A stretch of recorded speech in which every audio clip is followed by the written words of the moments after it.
Bago natin simulan ang ating video, nais ko munang magbigay ng taos-pusong pasasalamat sa inyong walang sawang pagsuporta at pagmamahal sa ating YouTube channel. Ang inyong patuloy na pagtangkilik at tiwala ay nagiging inspirasyon para sa amin upang patuloy na maghatid ng mga dekalidad na content. Salamat sa pagiging bahagi ng ating journey, at dahil sa inyo, patuloy tayong magtatagumpay. Nakita ni Liu Xingran na kasalukuyang nakikipaglaban si Ye Qing sa isang dambuhalang halimaw.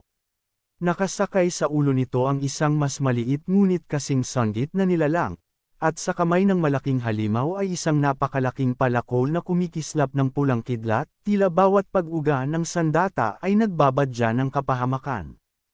Hindi na napigilan ng halimaw ang inis, buong puwersa nitong inihampas ang palakol patungo kay Ye Qing. Ang atakeng iyon ay may 100% dagdag sa attack power, malinaw na layuning tapusin siya sa isang bagsak.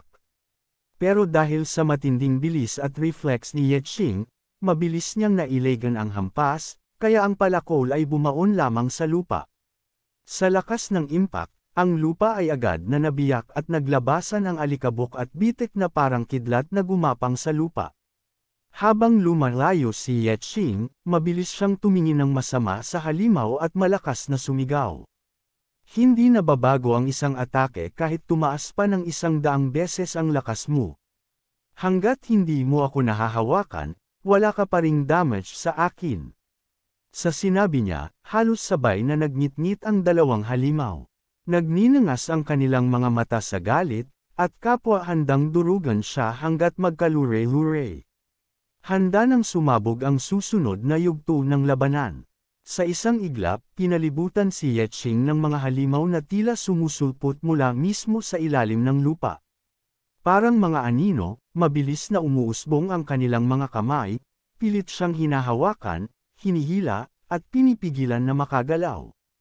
Ngunit hindi natinag si Ye Qing, mabilis siyang umiwas, gumagalaw na parang naglalaho tuwing susubukang abutin ng mga ito ang kanyang katawan. Napakunot ang noo niya sa inis. Sa isang mabilis na galaw, iwinasiwas ni Ye Qing ang kanyang dagger, at agad na kumawala ang kapangyarihan mula sa kanyang paligid. Isang malamig na pag-ikot ng enerhiya ang bumalot sa kanya, at ang mga halimaw na pilit siyang hinuhuli ay naglaho na lamang na parang usok na tinangay ng hangin, walang iniwang bakas. Napahakbang paatros ang malaking halimaw, hindi makapaniwala sa nasaksihan. Sa isang kisap mata lamang, pinatay ni Ye Qing ang lahat nitong kasamahan. Sumisikip ang panga ng halimaw habang nagngangalit ang mga ngipin nito sa galit, sabay kuha ng buwelo upang sumugod. Napansin iyon ni Ye Qing, kaya mayabang ngunit kalmado siyang nagsalita. Lahat ng basurang itinapon mo kanina, babalik sa'yo ngayon. Kasabay nito ang malakas niyang sigaw. Recycle ang return. At mula sa nilamon ng kanyang kapangyarihan, isa-isang muling nagsilabasan ang mga halimaw. Ngayon ay nakapunta na sa panig ni Ye Qing, handang ibalik ang bangungot sa kanilang dating amo. Isa-isang lumitaw mula sa lupang itim ang mga halimaw na kanina lamang ay desperadong sumugod kay Ye Qing. Ngunit ngayon, iba na ang kanilang ayos. Wala na ang dating mga matang puno ng utos mula sa maliit na halimaw. Ngayon, ang kumokontrol sa kanila ay si Ye Qing mismo, matapos niyang i-recycle ang kanilang lakas at kalooban. Napanganga ang maliit na halimaw, halos malaglag sa lupa ang mas asama nitong ngipin habang nakatitig sa sariling mga kasamahan na tila ba nagising sa bagong pagkakapaalipin. Hindi ito makapaniwala sa kababalaghang naganap. Walang babala, isang napakalakas na pagsabog ang kumawala kasabay ng sabay-sabay na pag-atake ng mga halimaw na hawak ni Ye Qing. Tinambangan nila ang malaking halimaw, at ang sumunod na dagandong ay yumanig sa malawak na disyerto. Sa lakas ng pagsabog, duguan at lantang nahandusay ang dambuhalang halimaw, habang ang maliit na halimaw sa ulo nito ay halos mavarak, parehong tinamaan ng matindi at walang kakayahang lumaban pa. Samantala, ilang metro ang layo, napalingon si Fa Xiong at ang kanyang grupo nang marinig ang nakakayanig na pagsabog. Nagkatinginan sila, at bagaman hindi Nila nakita ang eksaktong nangyari, mabilis nilang inangkin ang conclusion. Tuwang-tuwang sinabi ni Fashong, "Sigurado akong patay na ang grupong yun. Tapos na ang laban para sa kanila." Nagtawanan ang kanyang mga kagrupo, akala nila'y nagtagumpay na ang kanilang lihim na plano kanina. Hindi nila alam, ang mismong pagsabog na narinig nila ang hudyat ng kabaligtaran. Matapos ang malakas na pagsabog, unti-unting nawala ang makapal na usok na bumabalot sa paligid ng higanteng halimaw. Nang lumino ang tanawin, tumambad ang nakakaawang, at nakakatakot, na eksena. Napaiyak ang malaking halimaw habang bitbit sa isang kamay ang maliit na halimaw na kasama nito kanina. Halatang napuruhan iyon ng sunod-sunod na pagsabog, halos hindi na gumagalaw, lupaypay ang katawan, at ang tungkod na mahigpit nitong hawak kanina ay tuluyang nawala na sa sahig. Ngunit bago pa man tuluyang maputol ang hininga ng maliit na halimaw, walang pag-aalinlangang isinubo ito ng malaking halimaw. Buong buo. Walang pag-aatubili, halos marinig pa ang kaluskos ng pugiling ng mga buto habang dahan-daang nilalamon ang sariling kasamahan. At sa buong oras na iyon, ang titig ng halimaw ay nakapako kay Yetching, galit, uhaw sa paghihiganti, at puno ng kabaliwan. Napatigil si Yetching, hindi makapaniwala sa kahindik-hindik na tanawin. Kinain niya ang sarili niyang kasama, para palakasin ang sarili. Napamulagat siya at napabulong, halos nanginginig ang boses sa gulat. Napaka-barbaric naman ang paraan ng kaligtasan na yan. Pagkatapos tuluyang maubos ang maliit na halimaw, biglang nagliyab ang mga mata ng higanti. Sa bawat paghinga nito, gumagawa ng arko ang mga pulang kidlat sa balat nito, umiikot, dumadaloy, at nagtitipo na para bang may bagong halimaw na isinilang mula sa loob ng malaking katawan. At doon unti-unting nagsimula ang mas malalang yugto ng laban. Nagpakawala ng rumaragasang kapangyarihan ang halimaw, at ang aura nitong nangingibabaw ay tila nadobol ang bigat kumpara kanina. Maging ang usok na nakapaligid ay kusang itinaboy ng hangin, mistulang takot lumapit sa presensya ng nag-aapoy na galit ng higanti. Napapikit si Yetching ng isang mata, waring napuwing sa buhangin, at doon siya biglang may na-realize.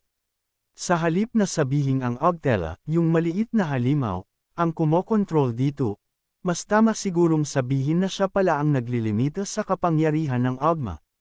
Tahimik niyang bulong habang mabos ang pinagmamasdan ang kilos ng halimaw sa harapan niya. Kasabay ng patuloy na pagragasan ng enerhiya, unti-unting nagbago ang anyo ng halimaw. Pagkatapos nitong lumunin ang sarili niyang kasama, lumabas ang tunay nitong porma, isang nakakatindig balahibong anyo na halata ang pag-angat ng kapangyarihan. Isang holographic na screen ang biglang lumitaw sa harap ni Yetching, kumikislap ng pulang liwanag. Skeleton form Ogma. Iyon na ang kanyang kalaban ngayon, hindi na ang mabagal na bersyon nito kanina, kundi ang tunay na porma ng isang halimaw na hindi na pinipigilan ni Newman. Sa kabilang dulo ng labanan, nagkalat ang mga bangkay ng halimaw, isa-isa nang natutupok ng apoy na kumalat sa paligid, umuusok at unti-unting nagiging abo. Ang hangin ay mabigat sa amoy ng nasusunog na laman at pulbos na lupa. Nakangiti si Liu Xingran habang marahang ginagamot si Ye Ling, ang kanyang palad ay may banayad na liwanag habang dumadampi sa mga sugat nito. Ang Healing Touch ay dahan-daang ibabalik ang iyong kalusugan, paliwanag niya, kalmado at parang walang anumang tensyon mula sa nagaganap na kaguluhan. Yung mga minor burns mo, gagaling agad. Lumiwanag ang mga mata ni Yeling, na mangha nang makita niyang wala ni isang marka ang natira sa kanyang balat, ni Gasgas ay nawala. Hindi niya napigil ang ngumiti at agad na nagpasalamat kay Liu Xingran, halos parang himalaang. Mabilis na paggaling niya, sa hindi kalayuan, patuloy na nakikipaglaban si Jotong sa isang halimaw, umiikot ang kanyang sandata sa bawat pagsugod. Ngunit nagawa pa rin niyang sumigaw, inis at nagtataka. Saan nagpunta yung weird na lalaking may dalang espada kanina? Ukol iyon kay Huming. Bigla kasi itong naglaho sa paningin niya, at nag-aalala kung napuruhan o napatay ba ito. Halos kasabay pa ng tanong niya, biglang may silutang lumitaw mula sa makapal na alikabok na lumulutang sa ere. Lumakad palabas si Wu Ming, parang wala lang nangyari, at malamig na sinabi. Narito lang ako. Nanlaki ang mata ni Zhou Tong, halos mabilawkan sa gulat. Ano, nandyan ka lang pala. Maging ang halimaw na kinakalaban ni Zhou Tong ay tila napatigil, napaurong pa ng bahagya. Parang naramdaman ang bigat ng presensya ni Wu Ming na lumitaw na parang multo sa gitna ng digmaan.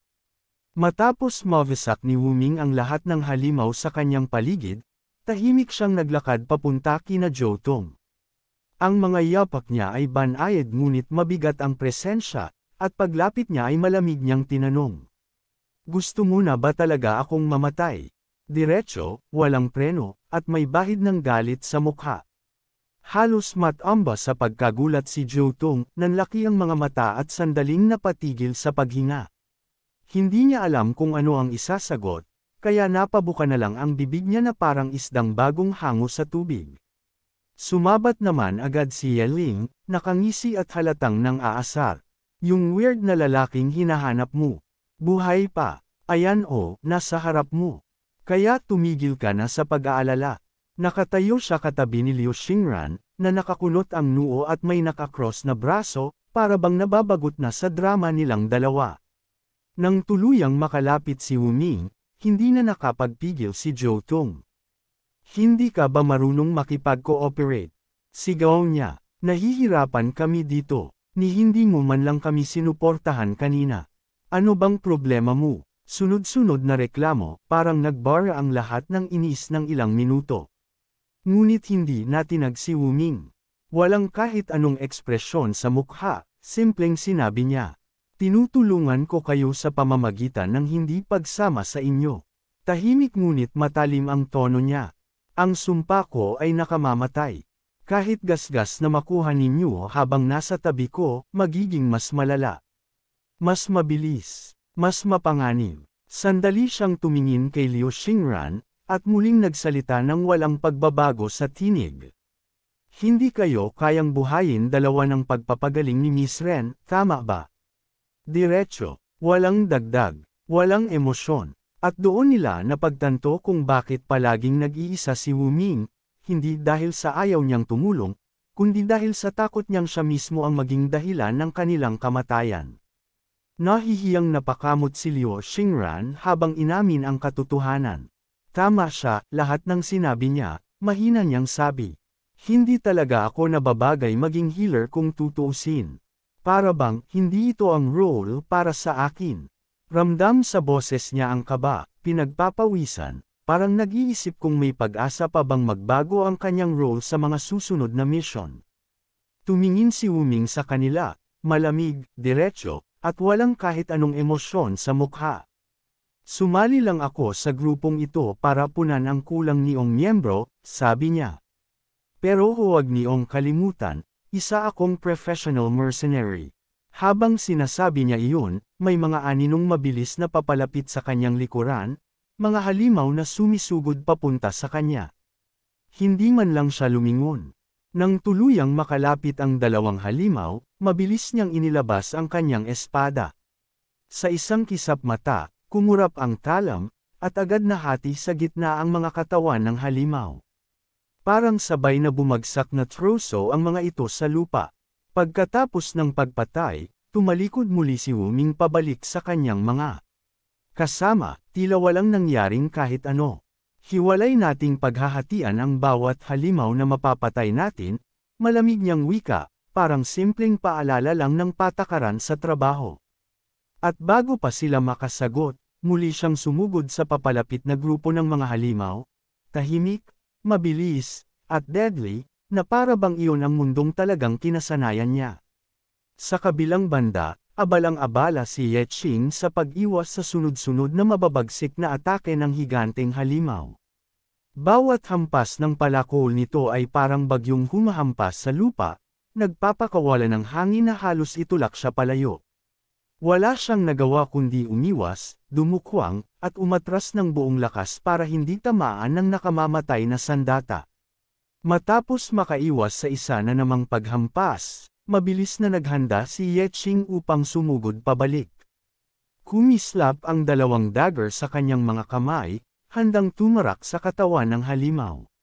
Ngunit bago pa man siya makaabante, kumapit ang buhangin sa kanyang mga paa. Nanlaki ang mga mata ni Ye Qing. Ang buhangin na dati simpleng alon lamang ng disyerto ay biglang naging parang buhay, umaakyat sa kanyang binti at unti-unting binabalot ang kanyang mga paa na tila ba nagiging kadena. Ramdam niya ang biglang pagbigat, ang paghigpit ng pag-ipit, at ang unti-unting pagkawala ng kanyang kakayahang gumalaw. Hindi pwede, bulong niya, hindi makapaniwala sa bilis ng pagkakabitag sa kanya. Sa hindi kalayuan, napangisi ang malaking halimaw. Halatang tuwang-tuwa ito sa nakitang pangyayari, isang bitag na malinaw na matagal nitong inihanda. At ngayon, si Ye Qing ay nakapako sa lupa, hindi makaalis, walang kahit anong paraan upang umatras o sumugod. Isang hakbang na lang bago tuluyang magsimula ang tunay nitong pag-atake. Hinagis ng halimaw ang kanyang dambuhalang palakol patungo kay Ye Qing. Agad na tumugon si Ye Qing, ginamit ang kanyang control sa gravity upang i-enhance ang kanyang kakayahan at makaiwas sa paparating na panganib. Matagumpay siyang nakalabas sa buhangin na dati pumipigil sa kanyang galaw. Sa isang mabilis na liko, nailagan niya ang malakas na hampas ng palakol, na bumangga lamang sa lupa at nag-iwan ng bitek sa disyerto. Napaisip si Ye Qing habang tumitingin sa paligid, makakaya niyang umiwas sa bawat atake ng halimaw kung mananatili siyang malayo sa mga patibong na buhangin. Pinanatili niya ang control sa gravity, iniisip kung paano makakaatake ng epektibo, ngunit hindi tumatama ang paa niya sa lupa, hindi maipapasa ang panganib sa buhangin. Nang makahanap siya ng matibay na bato na nakapatong sa disyerto, agad siyang tumalon dito. Ginamit niya ang kanyang mga paa upang itulak ang katawan at mapanatiling ligtas ang kanyang paglapad, hindi tuluyang bumagsak sa kumikilos at mapanganib na buhangin. Sa bawat galaw, kitang-kita ang kalkulado at matinding konsentrasyon ni Ye Qing, isang kombinasyon ng lakas, bilis, at taktika, habang pinaghahandaan ang kanyang susunod na atake laban sa higanteng halimaw. Inisip ni Ye Qing na hindi niya pwedeng hayaang magpatuloy ang ganitong laro. Kailangan niyang maging agresibo at tapatan ang lakas ng halimaw.